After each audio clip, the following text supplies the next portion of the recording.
नमस्कार। VIP news में आपका बहुत बहुत स्वागत है। मैं हूं शिरीन सिद्दीकी। बढ़ते हैं इस वक्त के खास और ताज़ा तरीन बुलेटिन की ओर। मुख्यमंत्री भूपेश बघेल ने आज अपने निवास स्थान में रक्षाबंधन का पर्व धूमधाम से मनाया।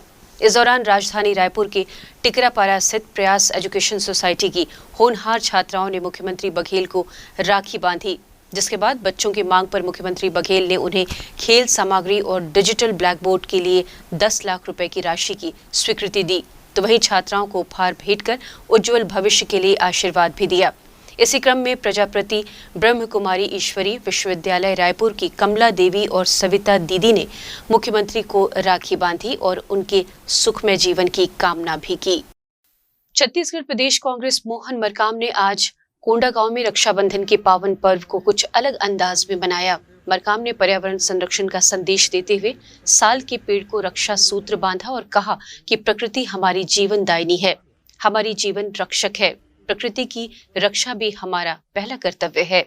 वन मंत्री मोहम्मद अकबर पुलिस प्रशिक्षण अकादमी परिसर चंदखुरी में वन महोत्सव 2021 के अंतर्गत छत्तीसगढ़ सिख समाज द्वारा आयोजित पौधारोपण कार्यक्रम में शामिल हुए। इस अवसर पर उन्होंने कहा कि छत्तीसगढ़ राज्य ने देश भर में 74% लघु वनोपज की खरीदी की है। इसके लिए भारत सरकार ने 11 राष्ट्रीय पुरस्कार मिलना वन विभाग की सबसे बड़ी उपलब्धि है। मंत्री ने आगे कहा कि बहुत बड़ा वन क्षेत्र होने के कारण छत्तीसगढ़ में पर्यावरण का संतुलन बना रहता है। कुछ दिनों पहले ही जिला खनिज न्यास नियंत्रण के मामले में केंद्र सरकार ने छत्तीसगढ़ की कांग्रेस सरकार को बड़ा झटका देते हुए डीएमएफ शासी परिषद के अध्यक्ष पद से प्रभारी मंत्रियों को हटाने का निर्देश दिया है। वहीं इस निर्देश को जिले के कलेक्टर को इसके अध्यक्ष बनाए जाने को भी कहा गया है। केंद्र सरकार के इस फरमान के बाद अब प्रदेश में राजनीति भी चरम पर नजर आ रही है। केंद्र सरकार के इस निर्देश के बाद विपक्ष के नेता भला कैसे चुप बैठ सकते हैं। मामले में बीजेपी के पूर्व मंत्री बृजमोहन अग्रवाल का बयान भी सामने आया है। उन्होंने राज्य सरकार को ही इसके लिए जिम्मेदार बताया है। साथ ही डीएमएफ में भ्रष्टाचार किए जाने जैसे कई गंभीर आरोप भी सरकार पर लगाए हैं। राज्य सरकार ने स्वयं ने ऐसी परिस्थिति पैदा की जिन परिस्थितियों के कारण केंद्र सरकार को पूरे देश के लिए आदेश निकालना पड़ा कि कलेक्टर ही उसके अध्यक्ष होंगे। उन्होंने कांग्रेस के सांसदों को उसका मेंबर बना दिया, बीजेपी के सांसदों को उसका मेंबर नहीं बनाया, बीजेपी के विधायकों को नहीं बनाया। तो ये सरकार हर चीज में राजनीति कर रही है। जो जनप्रतिनिधि है वो चुना हुआ है, सभी जनप्रतिनिधि बराबर हैं। अभी रायपुर का मेकाहारा का जो जनभागीदारी समिति है, ये पहली बार हुआ है, उसमें सब एमएलए होना चाहिए, मुझे उसमें नहीं रखा। तो जिस प्रकार से ये सरकार काम कर रही है और इस प्रकार के, क्योंकि सरकार डीएमएफ के फंड में जितना बड़ा भ्रष्टाचार है, अगर उसकी जांच हो जाए तो मुझे लगता है कि बहुत लोगों को जेल की हवा खानी पड़ेगी। इतना बड़ा भ्रष्टाचार उसमें हो रहा है और इसलिए केंद्र सरकार को डीएमएफ के पैसे, जिन क्षेत्रों में खनन के कारण वहां के लोगों का जीवन यापन में परेशानी खड़ी हुई है, उनके जीवन यापन करने में उनको सुविधा हो और वहां पर डीएमएफ के पैसे को खर्च कर उनको सुविधा उपलब्ध करवाई जाए, इसके लिए डीएमएफ के पैसे का उपयोग होना चाहिए। परंतु छत्तीसगढ़ की जो सरकार है वो अपने स्वयं के और अपने कार्यकर्ताओं के स्वार्थ के लिए डीएमएफ के का उपयोग लगातार कर रही थी। उसमें भारी भ्रष्टाचार हो रहा था और इसलिए केंद्र सरकार को ये निर्णय लेना पड़ा। केंद्र के फरमान और पूर्व मंत्री के बयान को लेकर कांग्रेस की खींच भी साफ साफ नजर आ रही है। कांग्रेस प्रवक्ता सुशील आनंद शुक्ला ने केंद्र के इस फैसले को देश की प्रजातांत्रिक व्यवस्था के साथ खिलवाड़ किया जाना बताया। वहीं बीजेपी सरकार के दौरान हुए घोटालों को लेकर भी भाजपा पर तीखा प्रहार किया है। देखिए, यदि 15 साल के भ्रष्टाचार के जांच कर दी जाए तो भारतीय जनता पार्टी के लगभग आधी से ज़्यादा पूरी पार्टी जेल के भीतर में रहेगी। नान घोटाले में कौन भीतर रहेगा कोई नहीं सभी जानते हैं। जल के मामले में कौन भीतर रहेगा सभी जानते हैं। तो घोटाले की तो जनक है भारतीय जनता पार्टी। जहाँ तक डीएमएफ का सवाल है तो डीएमएफ में भारतीय जनता पार्टी की केंद्र सरकार ने जो किया वह लोकतांत्रिक प्रणाली के विरोध में है। देखिए, निर्वाचित जनप्रतिनिधियों के ऊपर में यदि आप प्रशासन तंत्र को, प्रशासनिक अधिकारियों को ऊपर बैठाने की कोशिश करेंगे तो कहीं न कहीं आप देश के प्रजातांत्रिक व्यवस्था के साथ खिलवाड़ कर रहे हैं। ये कैसे संभव है कि कलेक्टर अध्यक्षता करेंगे और मंत्री सदस्य के रूप में उसमें शामिल होंगे? और दूसरी बात, डीएमएफ का फंड इसलिए बनाया गया था कि उस क्षेत्र के विकास, जहाँ पे खनिज का उत्खनन होता है, उस क्षेत्र के विकास को किया जाए। और विकास का काम सही माने में जो क्षेत्र के जनप्रतिनिधि होते हैं उस क्षेत्र की आवश्यकता को बेहतर समझते हैं, न कि प्रशासनिक अधिकारी। तो कहीं न कहीं यह उनकी खीज है। बता दें कि प्रदेश में जिला खनिज न्यास प्रशासन को लेकर राज्य और केंद्र सरकार के बीच कई महीनों से खींचतान चल रही है। सबसे पहले केंद्र सरकार ने 23 अप्रैल को दिशा निर्देश जारी कर डीएमएफ शासी परिषद का अध्यक्ष कलेक्टरों को ही बनाने को कहा। वहीं प्रभावित क्षेत्रों के जनप्रतिनिधियों को सदस्य के तौर पर शामिल किए जाने को निर्देशित किया था, जिसके बाद जून में राज्य सरकार ने केंद्र को पत्र भेजकर इस पद पर प्रभारी मंत्रियों को ही बने रहने का आग्रह किया। इसके बाद भी कई पत्राचार केंद्र और राज्य सरकार के बीच हुए, लेकिन केंद्र ने अपना फैसला नहीं बदला। अब देखना ये होगा कि इसे लेकर राज्य सरकार का अगला कदम क्या होता है। अब तक प्रदेश भर से कोरोना संक्रमण के 74 नए मामले सामने आए हैं, जिनमें अकेले कोरबा जिले के ही 34 मामले शामिल हैं। रायपुर में 7 नए कोरोना संक्रमित मिले हैं। प्रदेश भर में बीते दिनों तक कोविड से किसी भी मरीज की मौत नहीं हुई है। रायपुर में रक्षाबंधन के चलते आज सारे टीकाकरण केंद्रों में टीकाकरण बंद है, तो वहीं सोमवार से कल से एक बार फिर टीकाकरण चालू होगा। इसी बीच 12,000 डोज कोवैक्सीन की शहर में आई है। साथ ही आपको कोरोना का अपडेट भी दे देते हैं, जहां रायपुर जिले में सिर्फ कल 7 मरीज मिले हैं और अगस्त महीने की बात करें तो पिछले 21 दिन में सिर्फ एक व्यक्ति की मौत हुई है। कैमरामैन टिकेश्वर के साथ Navratna Parashar, VIP news Raipur. VIP news में फिलहाल वक्त हो चुका है एक छोटे से ब्रेक का, जल्द हाजिर होते हैं।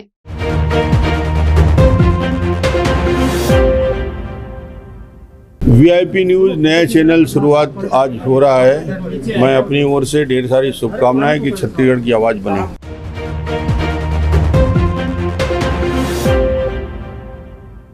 ब्रेक के बाद एक बार फिर आपका स्वागत है। आइए देखते हैं सुभाष की बात।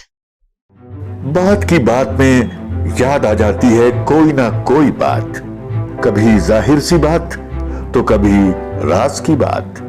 बात देश की, दुनिया की, रीति की, रिवाज की, आवाम के हालात की, राजनीति की, बिसात की, घात की, प्रतिघात की, शह और बात की। सुनिए सुभाष की बात। आज सुप्रसिद्ध व्यंगकार हरिशंकर परसाई का जन्मदिन है। दरअसल परसाई लोक शिक्षण के जितने बड़े टीचर थे, उतना बड़ा टीचर इस सदी में पैदा नहीं हुआ।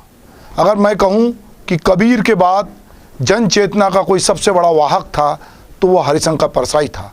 अगर हमको आज़ादी के पहले के भारत को देखना है तो हमको कबीर के पास जाना पड़ेगा, और आज़ादी के बाद के भारत के बारे में यदि हमको बात करनी है तो हमको परसाई के पास जाना पड़ेगा। परसाई प्रगतिशील चेतना के एक ऐसे लेखक थे जिन्होंने अपने समय के सच को बहुत बारीकी से देखा और अपनी भाषा की विविधता और चीज़ों को उन्होंने इस तरह से लोगों के सामने लगा कि बतरस का मज़ा उनके लेखन में आने लगा और आदमी खिसियानी हंसी हंसता था जब उनको पढ़ता है। यही वजह है कि परसाई का लिखा जब रंगकर्मियों के हाथ में पढ़ा तो नाटक में तब्दील हो गया। परसाई की जितनी रचनाएं नाटक में तब्दील हुई है, शायद ही किसी लेखक की इतनी रचनाएं नाटक में तब्दील हुई, क्योंकि जब भी आज 50 साल बाद भी जब कोई रंगकर्मी उनकी रचनाओं पे मंचन करना चाहता है तो लगता है कि वो आज की बात कर रहा है। दरअसल परसाई ये मानते थे कि मुक्ति अकेले की नहीं होती, अलग से अपना भला नहीं हो सकता। मनुष्य की छटपटाहट है मुक्ति के लिए, सुख के लिए, न्याय के लिए। यह लड़ाई अकेले नहीं लड़ी जा सकती। अकेले वही सुखी है जिन्होंने कोई लड़ाई नहीं लड़नी है। अनगिनत लोगों को सुखी देखता हूँ तो अचरज करता हूँ, ये सुखी कैसे हैं। ना उनके मन में ये सवाल उठते हैं, ना शंका उठती है। परसाई ऐसे लोगों को केचुआ बोलते हैं। उनकी कहानी भी केचुआ है, जो लीजे लोग हैं। शायद परसाई संभवतः ऐसे अकेले लेखक हैं जिन्होंने निबंध, कहानी बहुत ज़्यादा लिखी, जिनके नाट्य रूपांतरण सबसे ज़्यादा हुआ। उनकी व्यंग रचना माता दीन चांद पर जो है वो एक ऐसी कालजयी रचना है कि आज भी वो हमको सामयिक लगती है। समाज में व्याप्त विसंगतियों, समाज के तथाकथित बड़े लोगों का दोगलापन, सांप्रदायिकता, भ्रष्टाचार, स्त्री की समाज में स्थिति उनकी रचनाओं में है। उनकी रचनाओं में एक करुणा की अंतर्धारा समाहित है। एक उनका एक गरीब तबके के प्रति उनकी एक सहानुभूति हमको दिखाई देती है। और जो लोग दिखाऊ सहानुभूति दिखाते हैं उनसे उनको सख्त नफरत है। वो कहते हैं कि मुझे दिखाऊ सहानुभूति वालों को चाटा मार देने की इच्छा होती है, मैं अपने को जब्त करता हूं, वरना तो बहुत सारे शुभचिंतक पिट जाते। व्यंग लिखा बहुत बाद में जाता है, पहले जिया जाता है। एक सहज और संवेदनशील व्यंगकार सबसे पहले अपने ऊपर व्यंग करता है, अपनी कमजोरियों को उजागर करता है, वो अपनी पीड़ा को जग की पीड़ा बनाता है। कागज की लेखी की जगह वह आखन की देखी कहता है। इसलिए चाहे कबीर हो चाहे परसाई हो, सब कहते कागज की लेखी, मैं कहता आखन की देखी। तो परसाई की जो रचनाएं वो दरअसल वो अभी भी जो लोग सहानुभूति दिखाते हैं उनको चाटा मार देने की इच्छा होती है उनकी रचनाओं को पढ़कर। और परसाई इसलिए कहते हैं कि मैं अपने को बहुत बार जब्त करता हूं क्योंकि मुझे लगता है कि यहाँ पर विरोध करना चाहिए। 1924 को जमानी होशंगाबाद में जन्मे हरिशंकर परसाई की कर्मभूमि जबलपुर रही, वो पूरे समय तक जबलपुर में रहे। तो ऐसे हरिशंकर परसाई को हम आज याद कर रहे हैं और उन पे लगातार बातचीत कर रहे हैं। परसाई अपने लेखन में हमारे समय की विसंगतियों, छुपी हुई हकीकत को उजागर करते हैं। परसाई ने बहुत पहले लिखा था कि बाकी देशों में गाय दूध देने के काम आती है, हमारे देश में दंगा कराने के काम आती है। अभी हमने हाल ही में देखा। परसाई लिखते हैं कि जब धर्म को धंधे से जोड़ लें तो उसको योग कहते हैं। हमने देखा कि योग का किस तरह से धंधा हो रहा है। परसाई ने लिखा कि औरतों की आज़ादी में ये वाक्य स्वर्ण अक्षरों में लिखा जाएगा कि एक की कमाई से पूरा नहीं पड़ता है। परसाई अपनी रचनाओं में लिखते हैं कि इस देश के आदमी को ना तो एलोपैथी की ज़रूरत है ना होम्योपैथी की ज़रूरत है, दरअसल से सैम्पैथी की ज़रूरत है। हमने देखा कि इस पूरे कोरोना काल में लोगों को दवाई से ज़्यादा एक सैम्पैथिक सहानुभूति की ज़रूरत थी कि लोग उनके कंधे पे हाथ रख के कहें कि भाई तू ठीक तो है ना। तो परसाई उस तरह के लेखक थे। परसाई अपने समय के सच के साथ साथ अपने आने वाले समय के सच को भी समझ रहे थे। वो उस सच्चाई को समझ रहे थे कि मुक्ति अकेले की नहीं होगी। अगर हमें मुक्ति चाहिए तो पूरी दुनिया समाज की मुक्ति के बारे में सोचते थे। वो मुक्तिबोध के मित्र थे, इसलिए उनका भी सोचना था कि जैसी है दुनिया उससे बेहतर चाहिए और सारा कचरा साफ करने को मेहतर चाहिए। तो वो एक मेहतर की भूमिका में हमारे बीच थे। आज हम उन्हें याद करते हैं। अब बात करते हैं बालोद जिले से जुड़ी खबर की। बालोद जिले के दल्ली राजहरा क्षेत्र के कच्चे दफाई में स्थित शासकीय प्राथमिक शाला के बच्चों ने रक्षाबंधन का पर्व अनूठे अंदाज में मनाया। स्कूली बच्चों ने जिले के पर्यावरण प्रेमी वीरेंद्र सिंह के साथ मिलकर पेड़ों को रक्षा सूत्र बांधकर पर्यावरण संरक्षण की शपथ भी ली। गौरतलब है कि पर्यावरण प्रेमी वीरेंद्र सिंह बीते 10 वर्षों से इसी तरह पेड़ों को रक्षा सूत्र बंधवाकर पर्यावरण बचाने का संदेश दे रहे हैं। विगत 10 वर्षों से मैंने एक प्रयास किया कि कबाड़ से जुगाड़ करके लोगों को कैसे ध्यान आकर्षण करूं। मैं पिछले 10 साल में हेलमेट लगाओ, जल संरक्षण, पर्यावरण संरक्षण, वन्य प्राणी संरक्षण, सुकन्या योजना पर राखी के माध्यम से मैंने संदेश दिया। आज मैं पूरे देश के जंगलों को बचाना जरूरी है। देख रहे हैं जलवायु परिवर्तन के कारण आज पानी नहीं गिर रहा है, किसान त्राही त्राही मचा हुआ है, एक एक बूंद को तरस रहा है किसान। पानी नहीं होगा तो हम भोजन कैसे करेंगे, पेयजल कैसे उपलब्ध कराएंगे। आने वाले भविष्य को एक सुखद और हरियाली देके इस दुनिया से हमें जाना है, इसलिए एक वृक्ष जरूर लगाना है। जय हिंद। नियमितीकरण की मांग को लेकर संविदा बिजली कर्मचारी पिछले 12 दिनों से बूढ़ा तालाब में धरने पर बैठे हैं। साथ ही पिछले 3 दिनों से 46 कर्मचारी आमरण अनशन पर हैं। संविदा कर्मचारियों ने कहा है कि नियमितीकरण का आदेश जारी होने तक हड़ताल जारी रहेगी।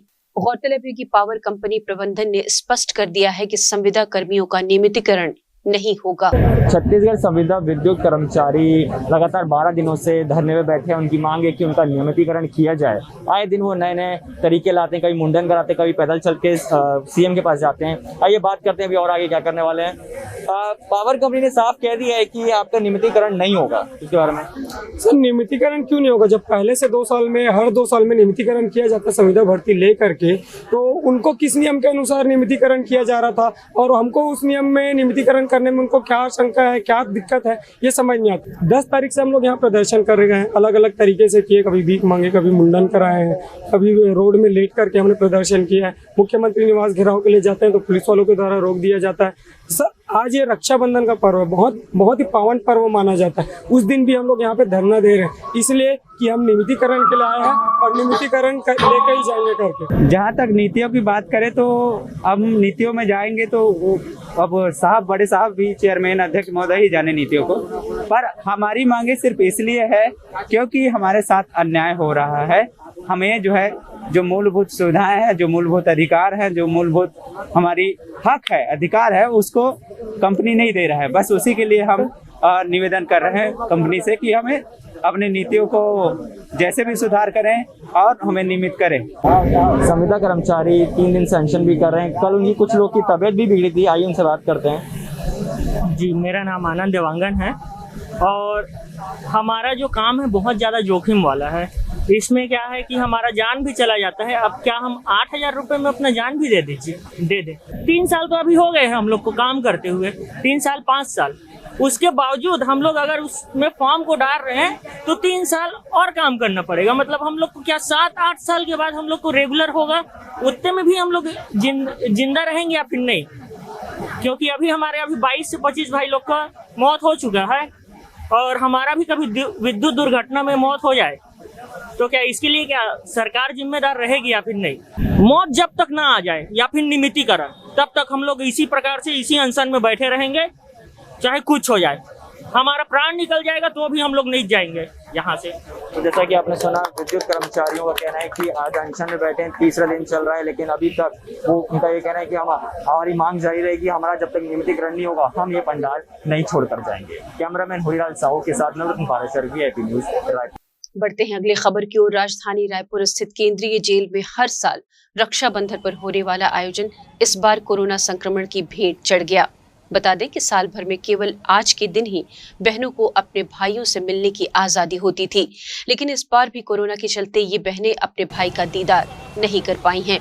जेल प्रशासन द्वारा राखी पहुंचाने की व्यवस्था तो की गई, लेकिन भाई के दीदार न होने के चलते इन बहनों को मायूस ही वापस लौटना पड़ा। इन बहनों से बातचीत की हमारे संवाददाता ने। कोविड प्रोटोकॉल का ध्यान में रखते हुए जो पहले परमिट करते थे बहनों को अंदर भाइयों के साथ रक्षा बांधने के लिए, उसको अभी शिथिल कर दिया गया है। बहनों की मुलाकात अभी जारी हैं समय पे, और जब मुलाकात समय अपना राखी दे रहे हैं तो उनको हम परमिट कर रहे हैं। और रक्षाबंधन के दिन भी जो राखियाँ आएंगे उनको हम परमिट करके बंदियों तक भिजवा देंगे, यही व्यवस्था बना है अभी। राखियाँ तो भाइयों तक पहुँचा ही रहे हैं, हमारी व्यवस्था में भी है। जैसे जैसे राखी आ रहा है, डाक से भी आ रहे हैं, बाई हैंड भी आ रहे हैं, मुलाकात करते समय भी दे रहे हैं। हमने बंदियों तक राखियाँ पहुँचाने की व्यवस्था किया है। अंदर वैसे कोई विशेष व्यवस्था नहीं है। बंदी या तो आपस में बांध सकते हैं या अपना खुद ही बांध लेंगे अपना पूजा अर्चना करके। भाई बहनों का पवित्र त्योहार राखी आज देश भर में मनाया जा रहा है। देश भर में जो भाई और बहनों का पवित्र त्योहार जो है ये माना जाता है। और आज भी बात करें इस राखी त्योहार की तो ये इस बार भी जो कोरोना का भेंट है वो चढ़ चुका है। और खासकर उन बहनों की बात करें जो इनके भाई जो हैं वो जेल में बंद हैं, जिनके लिए खास तौर पर कई इंतजामात जेल प्रशासन के द्वारा किए जाते हैं। ये जो राखी है इस बार ये फीकी पड़ जाएगी। जिस तरह से देख सकते हैं जो बहनें हैं वो यहाँ पर बाहर खड़े होकर राखी पोस्ट करती हुई नजर आ रही है, राखी अंदर पहुंचा रही हैं। और जो हर साल जिस तरह की व्यवस्थाएं होती थी कि जो बहनें हैं वो अंदर जाकर अपने भाई से मुलाकात कर पाती थी, अपने भाई से मिलकर उनको राखी बांध पाती थी, इस तरह का माहौल इस बार देखने को नहीं मिल रहा है। निश्चित तौर पर आप देख सकते हैं किस तरह से बहनें की भीड़ जो है यहाँ पर देखी जा रही है।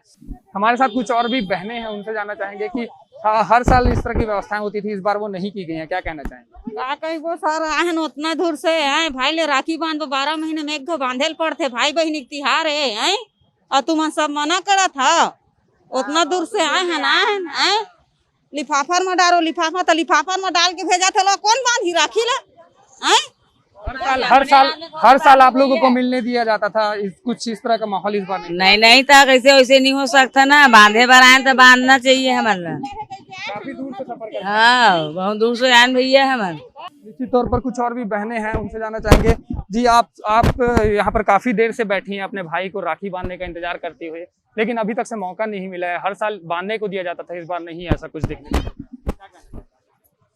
पता नहीं क्यों बांधने नहीं दिया है। कोरोना है, आप लोग बाहर से आए, कोरोना है, फैल जाएगा, वो हो जाएगा, और सबको मिलाई होने देते, मुलाकात होने देते, तब कोरोना होते नहीं है। अब इन कोरोना में बांधने के लिए। साल में एक ही बार ये त्योहार आता है जिस दिन खासकर कैदी भाइयों से मिलने का मौका मिलता है आप लोग को, इस बार वो चीज नहीं देखी जा रही है, क्या कहना? इस बार दिए नहीं है, 5 साल हो गए, 5 साल से हम राखी बांधे नहीं है। 5 साल एक गाँव आए तो भी नहीं मिलने दे। हम दूर से आते नहीं, दूर से आने वाले झांसी के।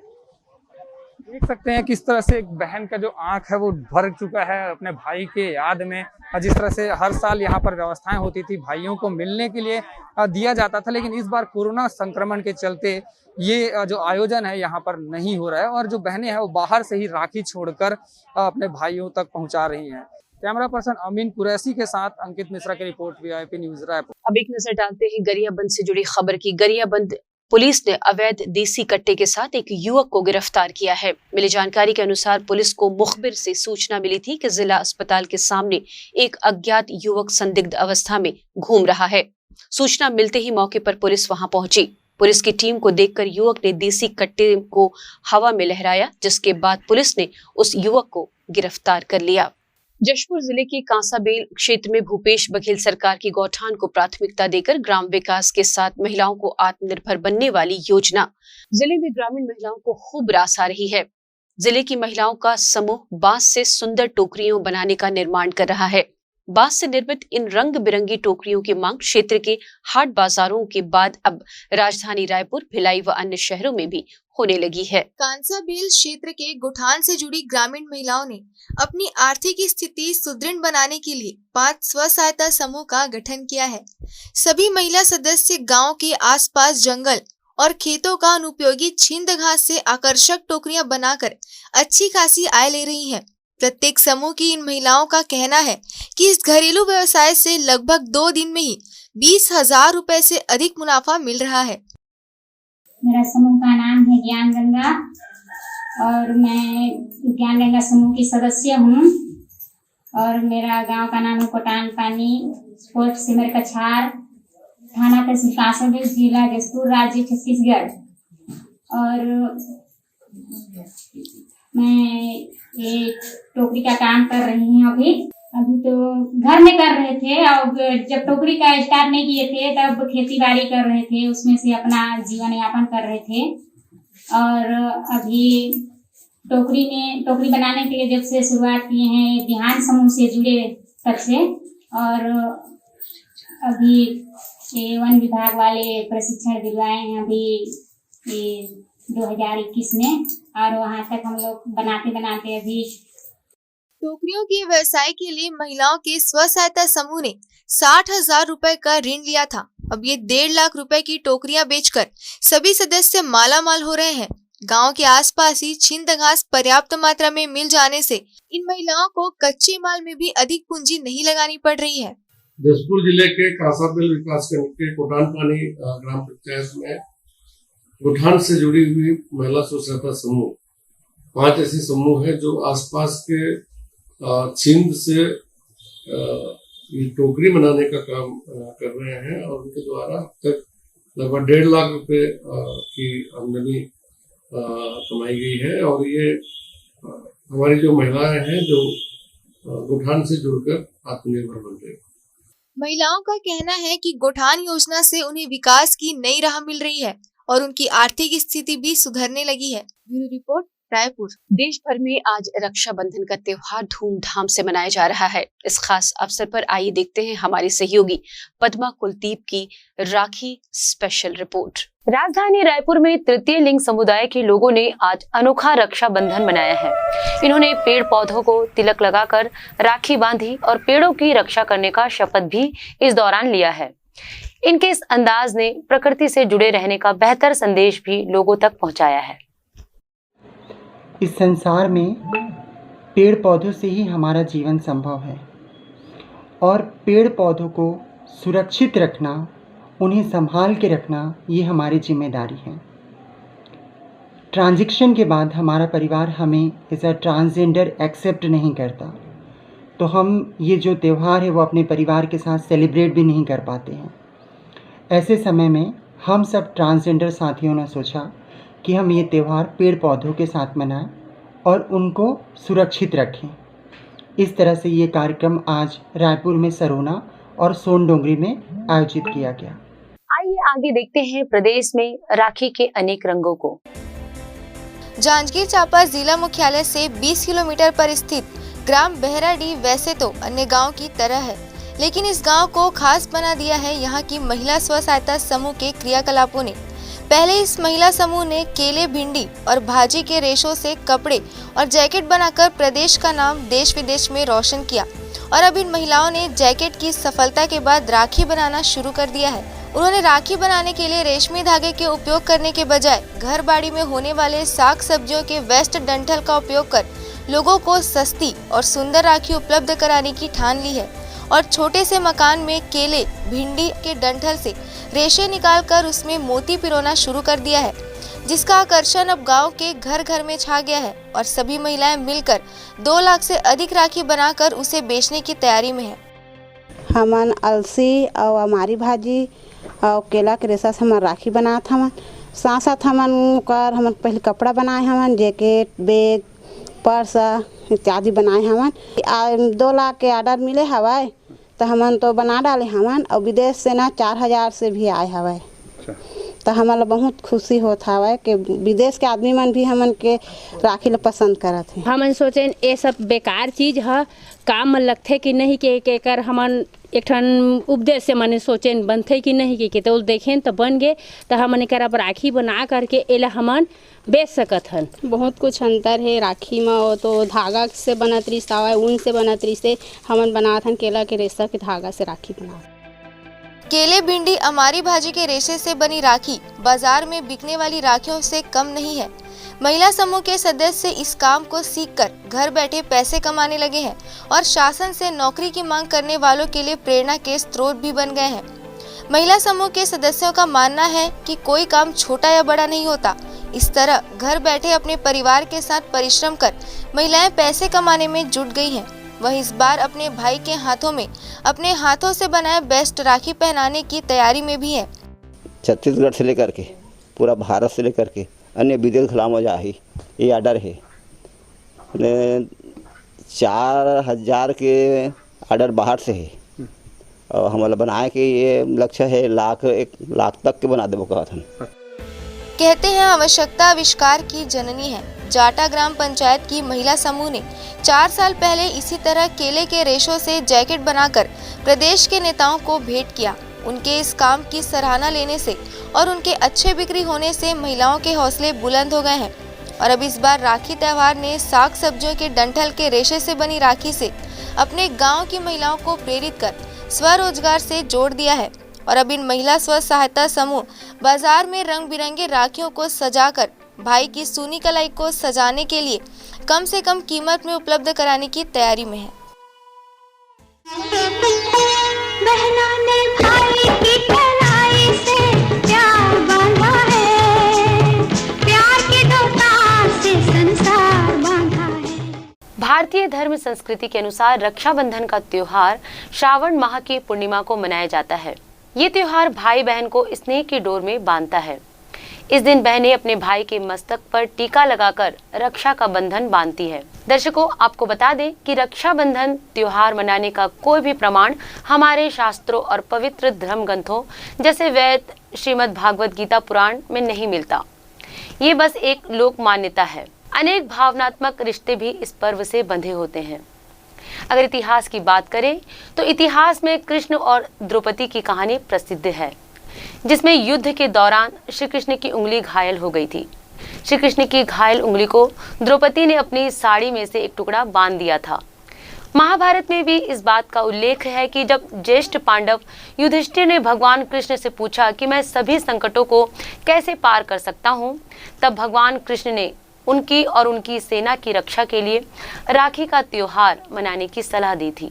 उनका कहना था कि राखी रेशमी धागे में वह शक्ति है जिससे आप हर आपत्ति से मुक्ति पा सकते हैं। इस समय द्रौपदी द्वारा कृष्ण को और कुंती द्वारा अभिमन्यु को राखी बांधने के कई उल्लेख मिलते हैं।